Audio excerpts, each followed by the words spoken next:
Etienne Dao, le chanteur du tube Weekend à Rome, a raconté son arrestation en 1976 pour le vol d'une voiture en direct dans cet avou. Une anecdote qui a beaucoup amusé les chroniqueurs de l'émission et son animatrice. Etienne Dao, le chanteur très réputé des tubes Weekend à Rome ou Le Premier Jour, était l'invité, ce jeudi 24 novembre, de l'émission C'est à vous de l'animatrice Anne-Elisabeth Lemoine sur France 5.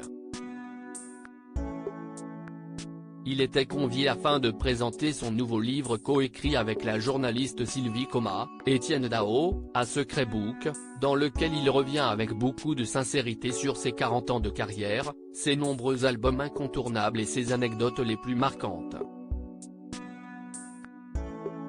Il s'est d'ailleurs confié sur une erreur de jeunesse.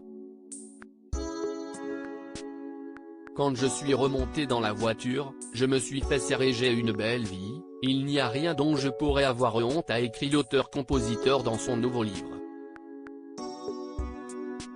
Il raconte sans tabou son arrestation en 1976 pour avoir emprunté une Renault 4 litres en bas de chez lui et a même publié dans son autobiographie les photos prises de lui à l'époque au commissariat.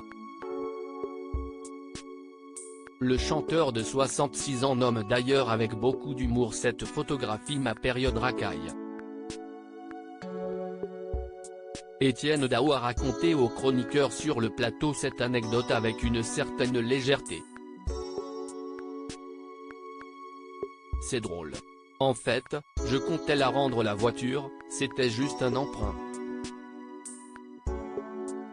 Je voulais descendre au centre-ville pour boire des coups et quand je suis remonté dans la voiture, je me suis fait serrer, s'est-il souvenu. Fier, je n'irai pas jusque-là et l'anecdote ne s'arrête pas là, puisqu'une personne travaillant dans la police lui a envoyé un message plusieurs années plus tard pour lui transmettre les photographies de son arrestation après les avoir découvertes.